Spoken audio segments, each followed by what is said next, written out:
Hi everybody, we are back, and what a great pleasure it is to introduce our next guest, recognized to everybody, Coach Jerry Tarkanian. Hi.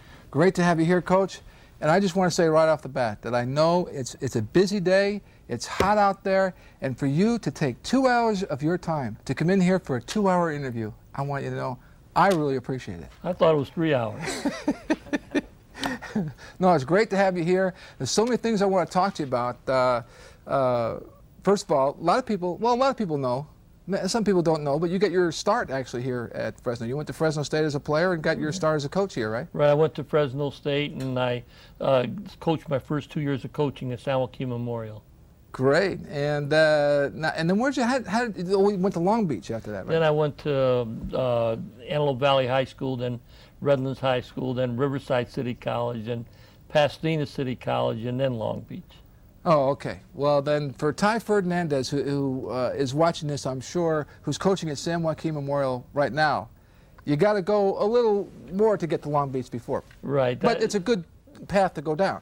You know, I was very fortunate. I was never an assistant coach. I started off as a head high school coach, and things just fell in the right place, and I was at the right place at the right time, and I was able to move up to the college level, and I stayed 19 years in Las Vegas. So. Yeah. Now, one of the players that played for you in Las Vegas was your son, Danny, who gave us fits over here when we had that great rivalry with UNLV and Fresno State. Were you the type of player that Danny is? Were you that same type, pretty hard-nosed? No, I was slow. I was short and slow. But I thought I played very intelligently. You know, Danny is a good athlete. Danny is really a great athlete. He was the Nevada Player of the Year in football in high school, and he was a great basketball player. Danny had great quickness. He was really a good athlete. Plus, he had Lois's brains. You know, he was graduated from law school, magna cum laude. And so, what's he doing now? Is he representing you against the NC2A now? Or? He's an attorney in Las Vegas, but he's helping out a little bit, but he's not getting involved too heavily in that. You know, what we talked about, we're not going to talk about that. I asked coaches, is there anything that you don't want to talk about? And of course, but there's so much to talk about. But one thing I got to say about that whole thing was the night that you were on Nightline with Ted Koppel. That was a great performance. You should have won. An Emmy would be the wrong word because the Emmy, I guess, is for acting or something. But I thought that was really a great turn. Was it a turning point?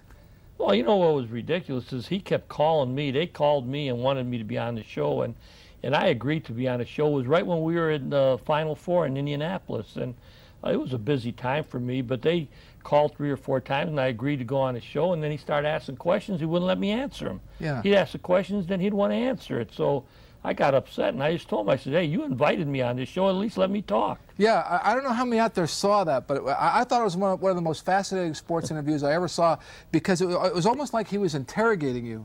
I think what helped is I really didn't know who he was. I think everybody else was in awe of Ted Koppel, but I really didn't know who he was until I finished the interview.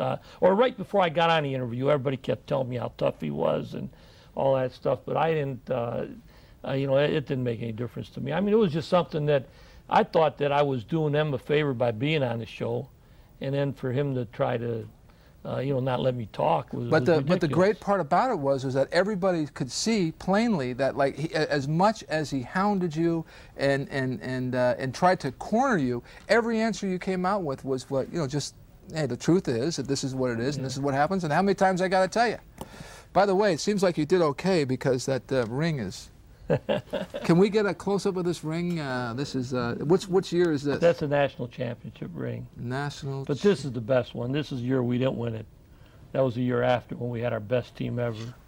Is that right? And that's the one that didn't win it. That's the one that went 34-1. That was the most incredible thing I ever saw when Duke won that game. I mean, I am not a betting guy. But if I was a betting guy, I would have had the house and everything on that. I don't know. I thought you guys got a lot of bad calls. Did you? You know, I learned early in my coaching career, and in fact, I learned it from Clark Van Gelder here at Fresno State, is after you lose a game, you can't make any excuses. You know, we really felt that we didn't get any breaks, but it was something that it didn't do us any good to talk about. It was just a heartbreaking loss because it was such a great team. You know, never had a close game all year, and by far the best team we ever had at the university. Well, I don't know. I just thought it was absolutely incredible. It was kind of like maybe like Ali when he hit Liston. Like, where was the punch? But when Anthony fouled out, it seemed like, oh man, it was just beyond belief. I thought you're still going to win it, but we still had every chance. Duke played a great game, and we didn't play as well as we should have. And if we played the way we should have, we would have had our own destiny in our own hands. You've had so many great players come through your program. I mean, so many. The NBA now is just loaded with players from UNLV. Even Lloyd Daniels, who never actually played a game for UNLV. I'll bet you're real glad, first of all, to see all the fellas doing so well, and especially a guy like Lloyd Daniels. Well, Lloyd's going to be great this year. You mark my words. He's going to be one of the better players in the NBA. He's a great player. Larry Johnson's the best player we ever had at the university, and he's such a great person. Being a great person makes him a better player.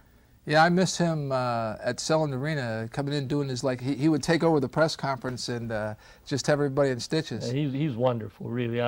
He's probably as nice a person as I've ever been associated with.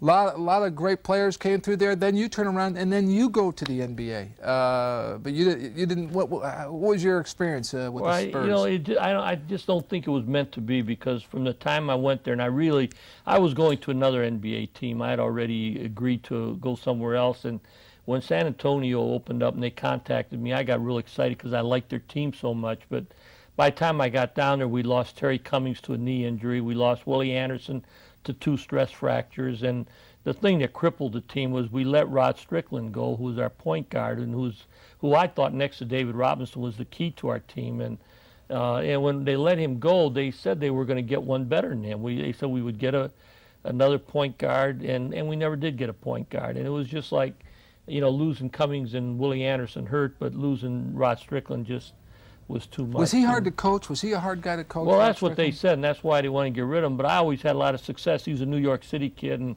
I had great success with New York City guys. I really thought I could get him to play, and we wound up playing without a point guard, and you can't do that. And then on top of that, we were still 6-2 in exhibition play, and then Antoine Carr, who was our second leading scorer, hurt his knee the first game, our first regular season game, and we were just playing. We were playing with such a patched-up lineup in there, and then right before I got fired, we got J.R. Reed, and that helped. And then Antoine Carr came back from an injury, and of course Robinson started growing up. Yeah, and then Avery Johnson played well first half of the year, and that they played well for half a year. And Rod Adams, who you took out of right out of town here, well, actually he was at he was in Iowa for Duquesne, not Duquesne, but Drake. And he stayed now. Is he going to stay with Lucas? Yeah, Ron's going to stay. Ron did a great job. Ron's doing a great job for Lucas, and I talked to Lloyd just the other day, and Lloyd loves Ron. Lloyd Daniels absolutely loves Ron. Ron works with him every day. Does he work defense in the NBA, or what was he doing for you? He was working mostly individually with the players. The team stuff I always did, but Ron was working individually. In fact, Lloyd was one of his guys. Would you ever consider going back to coaching? I don't know. I read that you weren't considering it, but you look great, and you're obviously still into the game. Would you consider going back to coaching? Right now I really feel good. I've had a lot of speaking engagements. I've had coaching clinics. I had one in Greece, one in Italy, and I've been traveling a lot, and I really feel real good right now. I'm going to do television of the USC package, USC games, and right now I feel real good about it. I really don't feel that mentally and emotionally I can coach right now, but maybe if I take a year off I might feel differently, but right now that's how I feel. Well, doing the halftime games, doing the color commentary is a lot easier than in the locker room, right? Well, I think it's all the other stuff. I know I'll miss the coaching association with the players and with the coaches, but some of the other stuff was real hard on me, and right now I feel pretty good. I really do. I've had a chance to work out every day, and I've had a chance to really relax and spend a lot of time. I'm involved with this charity golf tournament they're having here for the Children's Hospital. Yeah, now that's coming up in April, right? It's in April. It's Nicole's charity golf tournament. Last week I did something for the Boys and Girls Club in L.A. And last spring I was with the City of Hope, and I'm going to do something in Long Beach October 16 for charity. And I'm trying to do as many things as I can for charitable groups right now. And and it's really been exciting. It's been very rewarding and very exciting. We're going to be talking more about that Nicola's golf tournament, and there's a dinner and the whole thing. We'll talk more about that as the time comes along, and I hope you'll come back and visit us when you do. I wanted to ask you, too, are you going to come into town to do the old St. Mary's thing this year when UNLV plays Fresno? Isn't that an annual event of yours? St. Mary's? Not St. Mary's. What churches you do downtown, the tailgate party before basketball game? UNLV is not playing Fresno this year. Oh, that's They're not right. playing them anymore. But didn't you do it last year? I came down last year for some game. It wasn't UNLV. It was the Armenian Church did something, but it wasn't the UNLV game. I can't. In fact, it was San Diego State. Oh, okay. I came down and saw the San Diego State Fresno State game. But you'll be coming in and out of town anyway. Some games, etc. I may come in, once probably. I don't get here that often, but whenever I come here, I have a great time. I really enjoy it here, but it just seems like something always comes up where I can't get here. Yeah. Hey, I really wish we could take 2 hours. Thank you. Pleasure to meet you, and continued success.